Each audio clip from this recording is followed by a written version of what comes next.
Okay, so I already punched some holes along the edge of the visor, and then you can see the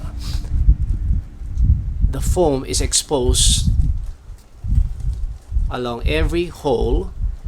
And my plan is I'm going to use super glue, put a drop in every hole, and then I'm going to use another foam and press it gently.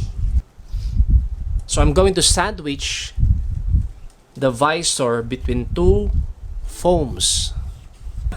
Okay, it's not pretty inside, but outside it's like this.